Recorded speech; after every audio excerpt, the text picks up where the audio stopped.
नमस्कार, मैं हूं अफसर कमाल और आप देख रहे हैं न्यूज़ टाइम्स। देखिए, इस वक्त हम गोपालगंज में हैं और गोपालगंज में इस वक्त हमारे साथ मौजूद हैं बैंकुटपुर के विधायक प्रेम शंकर यादव। मैं बता दूं कि कल पूरे बिहार में महागठबंधन के नेताओं ने जिला मुख्यालय में प्रतिरोध मार्च निकाला था, चूँकि बिहार में आपराधिक घटनाएं की बढ़ोतरी काफ़ी हो गई है, जिसको लेकर अपोजिशन लगातार इसके लिए हल्ला बोल कर रहा है। इन सब मुद्दे पे हमारे साथ बात करने के लिए मौजूद है प्रेम शंकर यादव। मैं इनसे सीधा सवाल करूंगा और जानने की कोशिश करूंगा कि अपोजिशन का अगला अब रुख क्या है, चूँकि कल से बिहार विधानसभा का मानसून सत्र शुरू होने जा रहा है। सर, न्यूज़ टाइम्स में आपका स्वागत है। धन्यवाद आपको। कल पूरे बिहार में सर महागठबंधन के नेताओं ने प्रतिरोध मार्च निकाला। क्या इस प्रतिरोध मार्च के वजह से कुछ रिलीफ मिलेगा बिहार में आपराधिक घटनाओं में? देखिए, सही पूछिए तो आपराधिक घटना बिहार में जितनी बढ़ चुकी है अभी, ये सुशासन की सरकार है, बोलते हैं कि सरकार मेरी जीरो टॉलरेंस की है, लेकिन अभी जितनी घटनाएं हो रही है बिहार में, पूरे ऑल प्रदेश में जिस तरह से घटनाएं घट रही है, हत्याएं हो रही है। एक बड़े नेता के पिता की हत्या हुई, ये बहुत बड़ी बात है। वही लगातार हत्या मैं बोल रहा हूँ। अब समझिए कि मुकेश सहनी जी जैसे इतने बड़े नेता के पिताजी की हत्या घर में हो जा रही है। आए दिन पटना में मतलब जहाँ सरकार बैठी हुई है उनके नाक के नीचे घटना हो रही है पर डे। आपके गोपालगंज में कई घटना हुई, तो इस तरह से पूरे बिहार में घटना बढ़ चुकी है। तो उसके खिलाफ हम लोग कल प्रतिरोध मार्च निकाले थे। हम लोग सरकार को चिताए हैं, सरकार को हम लोग एक दिए हैं हम लोग कि भाई आप अगर नहीं इस पे कंट्रोल करते हैं तो हम लोग और भी आंदोलन को और तेज़ करेंगे। देखिए, जो रूलिंग पार्टी है उनके नेता, उनके कार्यकर्ता हमेशा ये कहते हैं कि 2005 से पहले इस राज्य में जंगल राज था। अभी तो जो देखा जाए तो आपराधिक घटना, क्राइम काफ़ी ज़्यादा बढ़ोतरी हुआ है। तो एक विपक्ष नेताओं के नहीं, अशरफ जी एक बात बताइए हमको, अभी आप लोग तो न्यूज़ वाले हैं, आप ज़रा बताइए 2005 के पहले का ग्राफ उठा के देख लीजिए और अभी 1 महीना का, 1 से 1.5 महीना का ग्राफ उठा के देख लीजिए और परसेंटेज देख लीजिए कि 2005 में कितनी घटनाएं हुई थी 2005 के पहले और अभी 1.5 महीना में कितनी बिहार में घटनाएं हुई है। अगर आमने सामने विपक्ष को बैठा दीजिए या सत्तारूढ़ वाले को बैठाइए आमने सामने गांधी मैदान में, पता चल जाएगा। आंकड़ा देख लीजिए कि इसका कितना आंकड़ा है। बिहार में सबसे ज़्यादा अपराध की आंकड़ा अभी है तो 1.5 महीना में इस सरकार में है। 2005 से भी ज़्यादा, 2005 के पहले जितनी घटनाएं हुई है उसके चौगुना घटना 1.5 महीना में हुआ है बिहार में।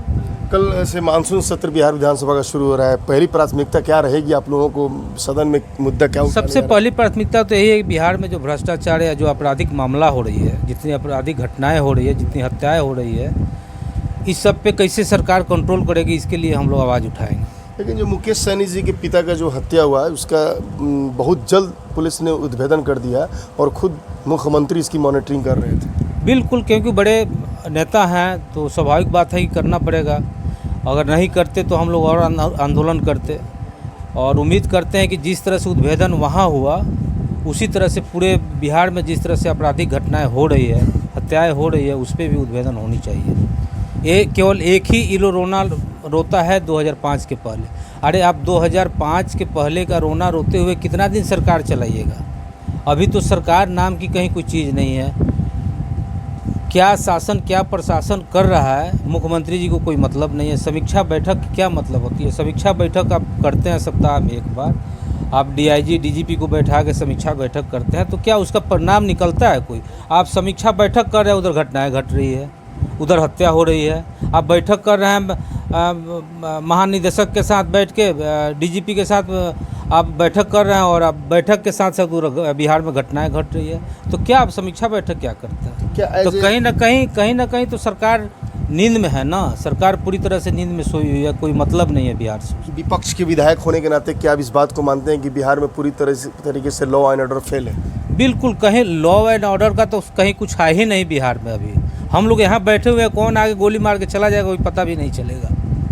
ऐसी स्थिति हो गई है बिहार में। हम लोग भय के माहौल में बिल्कुल भाई सब लोग हैं। आम जनता भय में है तो हम लोग कैसे नहीं रहे? हम लोग तो ज़मीनी नेता हैं, ज़मीन पे रहते हैं, रात दिन घूमते रहते हैं, तो हम लोग को भी भय है कब क्या हो जाएगा, कब घटना हो जाएगा। बिहार में कोई ठीक नहीं है। अब तो हम लोग वॉकिंग करना भी बाहर छोड़ दिए हैं। सुबह में जो टहलते हैं हम लोग, वॉकिंग करना भी छोड़ दिए। कोई ठीक नहीं है कब कौन गोली चला देगा। ऐसी स्थिति हो गई है बिहार की। क्या आप अपने पार्टी के जो शीर्ष नेतृत्व है उसके काफ़ी करीब माने जाते हैं, क्या कुछ इसके लिए कुछ पार्टी ने प्लानिंग किया, अब पूरे अपोजिशन लीडर ने, अपोजिशन विधायकों ने, कि इसको लेकर कुछ आगे क्या स्टेप? हाँ, हम लोग की रणनीति है। आप लोग विधानसभा चालू होगा, उसमें इस आवाज़ को हमारे नेता माननीय तेजस्वी यादव जी उठाएंगे। हम लोग उनके साथ हैं और सारे महागठबंधन के लोग इस बात को पूरे जोर से विधानसभा में आप लोग उठाएंगे। प्रेमशंकर जी, आपको राजनीति विरासत में मिली, आपके पिता भी यहाँ से विधायक थे और आपको भी यहाँ बैंकुटपुर का नेतृत्व करने का मौका मिला। 3 साल से ज़्यादा हो गए। बहुत सारे जिसे मैंने यहाँ के लोकल लोगों से बात किया तो लोगों ने काफ़ी चर्चाएं की आपकी, कि आप डायरेक्ट लोगों से मिलते हैं, किसी बिचवनी की ज़रूरत नहीं पड़ती है। तो क्या लगता है कि इस पूरे 3.5 साल के कार्यकाल में सबसे बड़ी उपलब्धि आप किस चीज़ को मानते हैं? देखिए, मेरी सबसे बड़ी उपलब्धि तो हम तो यहाँ के जनता जनार्दन से वादा किए थे कि बाढ़ की समस्या सबसे बड़ी मुद्दा थी यहाँ हमारे बैकुंठपुर में। बांध पे मैं हर साल वर्क कराता हूँ। एंटी इरोजन का काम होता है या जो भी बांध जहाँ कमज़ोर है, जहाँ हमको लगता है कि यहाँ कमज़ोर है, वीक पॉइंट है, वहाँ मैं काम कराता हूँ। माननीय मुख्यमंत्री जी को भी 2021 में मैं बुलाया था यहाँ। जब से वो आए हैं यहाँ पे, उनको सारी स्थिति मैंने बताया, तो हर साल कुछ ना कुछ काम होते रहता है, जिसकी वजह से बाढ़ की समस्या जो हमारे यहाँ थी अब कम हो गई। दूसरी बात कि एक जो बांध सारण बांध है उसको हमने पिच करवा रहा है, टेंडर हो चुका है। उसके लिए भी वो जब पिच हो जाएगा, जब बांध पिच हो जाएगा तो समझिए कि बाढ़ का समस्या हमारे यहाँ से हमेशा के लिए ख़त्म हो जाएगा, क्योंकि वो एक जब आवाजाही स्टार्ट हो जाएगा, बांध पे जब पिच हो जाएगा तो लोग आना जाना स्टार्ट करेगा, गाड़ी घोड़ा चलेगा। ये डुमरिया घाट पुल जो बहुत ही आए दिन डेंजरस होता जा रहा है, कभी भी अप्रिय घटना घट सकता है, तो उसके लिए अपने स्तर से कोई पहल हम लोग किए, हम चिट्ठी भी लिखे हैं कि काम तेज़ी से किया जाए। काम तो हो रहा था, अभी पानी आ गया जिसकी वजह से काम बंद है। मुझे उम्मीद है कि 2025 में पहले मध्य में काम कंप्लीट हो जाएगा। पिताजी के अधूरे सपने को कहाँ तक पूरा कर पाए? पिताजी के अधूरे सपनों तो यही लोग ना हैं, यहाँ की जनता जनार्दन है। हम इनकी सेवा करते हैं, हम तो इनका बेटा, इनका भाई बन के रहते हैं। जहाँ लोग बुलाते हैं जाते हैं, हम 24 घंटा ये लोग की सेवा में रहते हैं। इससे पहले भी आपके पास आया था तो लगातार ऐसे ही लोगों की फरियाद सुन रहे थे।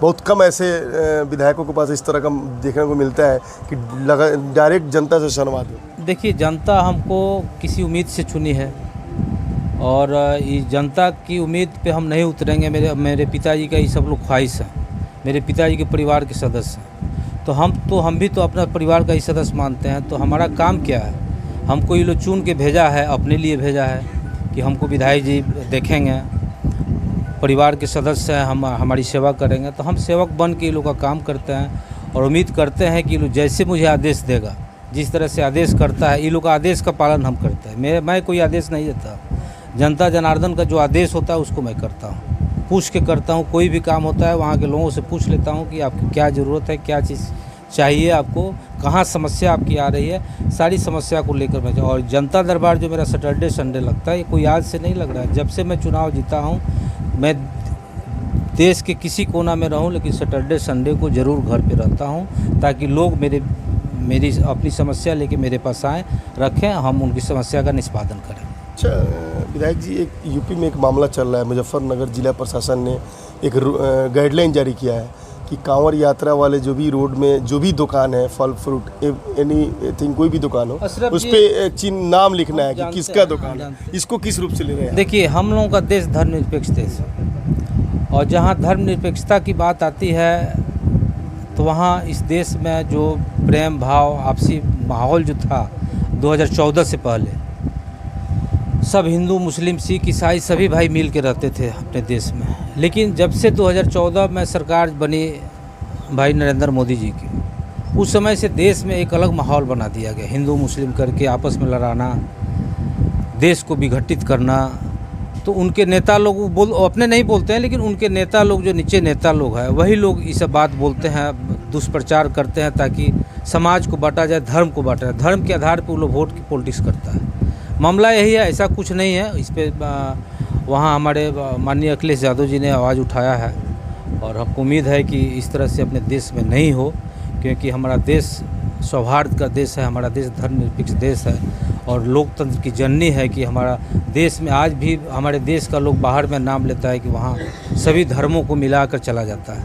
तो ये देश की खूबसूरती है हमारी कि हम लोग सभी आदमी मिल के रहते हैं। और हम तो सारे देशवासियों से अपील करते हैं कि जिस तरह से हम लोग रहते थे आपस में सौहार्द प्रेम बना के, उसी तरह से सभी धर्म के लोग एक साथ रहें। सभी धर्म का अपना अपना मानना है कि हमको पूजा पाठ करना है, हमको वजू करना है, हमको नमाज़ पढ़ना है। सबका एक पूजा करने का अलग तरीका होता है, सब धर्म का अलग अलग चीज़ होता है। इसलिए मान्यता है, हिंदू भी नमाज रोज़ा रखता है, मुसलमान लोग भी छठ पूजा करते हैं, हमारे यहाँ भी करते हैं। तो ये तो देश की खूबसूरती है, इसको बरकरार रखना है। लोकसभा चुनाव में इतने मेहनत आप लोगों ने किया, चूक कहाँ रह गई, कमी कहाँ रह गई? क्या जनता को आप लोग समझा नहीं पाए सही से? देखिए, कहीं ना कहीं तो चूक है, जनता को हम लोग समझाने में चुके हैं। और इस पे हम लोग समीक्षा बैठक भी कई बार कर चुके हैं। हमारी पार्टी के शीर्ष नेता, महागठबंधन के नेता सभी लोग बैठ के इस पे बात किया है। तो जो चूक हुई है उस पे हम लोग काम कर रहे हैं और कोशिश कर रहे हैं कि हम लोग अगला विधानसभा चुनाव में इसको सुधार करें। अच्छा, बिहार के डिप्टी सीएम सम्राट चौधरी बोले थे कि मैं तभी पगड़ी उतारूंगा जब नीतीश कुमार को सत्ता से हटा दूंगा। अभी वो पगड़ी उतारती है, क्या कहेंगे? वो भी जाके राम मंदिर। वो सब लोग का बात का कोई वैल्यू नहीं है। जैसे उनके नेता बोलते हैं उसी तरह से वो लोग भी है। कब पगड़ी बांध लेंगे, कब उतार देंगे, वो तो कसम खाए थे। इस पे हंगामा होगा? बिल्कुल होगा, विधानसभा में सवाल उठेगा। बिल्कुल होगा। वो तो बाल मुड़वा लिए हैं, हंगामा कर। अयोध्या गए थे, जाके अपना पगड़ी गंगा जी में बहा दिए, नीतीश जी के चरण में जाके गिर गए। तो क्या ये लोग का यही प्रोपगंडा है? मतलब मैं इस मानूँ, नेताओं के कथनी और करनी में फ़र्क है बहुत। क्या कहेगा बीजेपी वाला, क्या नहीं कहेगा कोई, ठीक है जी। बीजेपी कभी कहता है कुछ, करता है कुछ। आपको याद होगा 2019 में चुनाव जीते थे तो बोले थे टोटल प्रधानमंत्री आवास सभी लोगों को 22 लाख की कितना बोले थे कि दे देंगे। हमको लगता तब से जीते हैं, एक भी अभी तक इंदिरा आवास का पैसा नहीं आया, प्रधानमंत्री का पैसा नहीं आया। तो ये सब झूठ बोल के लोगों को बरगलाते हैं। और रही बात 5 किलो अनाज देने का, तो 5 किलो जो अनाज आप दे रहे हैं तो कांग्रेस की देन है। कांग्रेस 3 रुपये में 5 किलो अनाज देती थी। अभी जो आप अनाज दे रहे हैं कोई खाने लायक अनाज नहीं है। आप देख रहे हैं तो लोग लाता है, डीलर के यहाँ से लाता है और खादर पे फेंक देता है। लेकिन वही अनाज का मुद्दा लोकसभा में भारी पड़ा, इंडिया अलायंस के सभी कहीं ना कहीं तो है जो हमारे लोग नहीं समझ पा रहे हैं। लोगों को समझना चाहिए कि इतनी देश में महंगाई बढ़ गई है, तेल का, सब्जी का, प्याज का, आलू का, हर चीज़ का, दाल का, एक एक चीज़, गैस का, पेट्रोल, डीजल, ये सब पैसा तो आप ही से सरकार ले रही है और आप ही को दे रही है। आपसे जितना ले रही है उतना भी आपको सरकार नहीं दे रही है। तो ये हमारे लोगों को समझ में नहीं आ रहा है। धीरे धीरे सब लोग समझ जाएगा। जिस तरह से इस देश में इस बार वो लोग 400 पार बोल रहा था ना जी, हमको लगता है कि 250 नहीं पार कर पाया। तो ये अब धीरे धीरे लोग समझ रहा है। हमको लगता है कि बहुत जल्दी लोगों के बीच समझदारी आ जाएगी। जिस तरह से देश में महंगाई हो रही है, सब धीरे धीरे नॉर्मल हो जाएगा। अच्छा, कल मानसून सत्र में मौका मिलेगा तो क्षेत्र के कौन सी समस्या को उठाने जा रहे हैं? सबसे बड़ी यहाँ समस्या है हमारे यहाँ की बाढ़ वाली समस्या। जो बाढ़ नदी के साइड में जो भी लोग हैं उनको फसल क्षति नहीं मिल रही है। 2-3 साल से फसल क्षति नहीं मिल रही है। इसकी हम आवाज़ उठाएंगे। ये प्रमुख मुद्दा होगा। ये प्रमुख मेरी मुद्दा है। मैं इस पे आवाज़ उठाऊंगा ताकि हमारे जो भी बांध साइड में है, नदी साइड में है, जिनकी फसल बर्बाद होती है उनको फसल क्षति, हमारे जो भी बांध साइड में है, नदी साइड में है, जिनकी फसल बर्बाद होती है उनको फसल क्षति मिले। अंत में बैंकुठपुर की महान जनता से क्या अपील करना चाहेंगे? बैकुंठपुर के महान जनता से मेरी अपील तो यही है कि भाई आपका हम सेवक हैं और हम आपका सेवक बन के रहेंगे। और अगर हमसे कोई 3 साल 4 साल में त्रुटि हुई है तो आप अपना सेवक, अपना बेटा समझ के मुझे माफ़ कीजिएगा। मैं आपके बताए हुए पद चिन्हों पर, अपने पिताजी के पद चिन्हों पर चलने का काम करूँगा। बहुत बहुत शुक्रिया हमारे साथ बात करने के लिए। जैसा कि देख रहे थे कि इस वक्त हमारी बात जो है बैंकुठपुर के राजद विधायक प्रेमशंकर यादव से हो रही थी। इन्होंने साफ तौर पे कहा कि मानसून सत्र में सबसे पहली प्राथमिकता क्षेत्र की बाढ़ की समस्या और राज्य में बढ़ती आपराधिक घटनाओं को लेकर होगी। अफसर कमाल, न्यूज़ टाइम्स, गोपालगंज।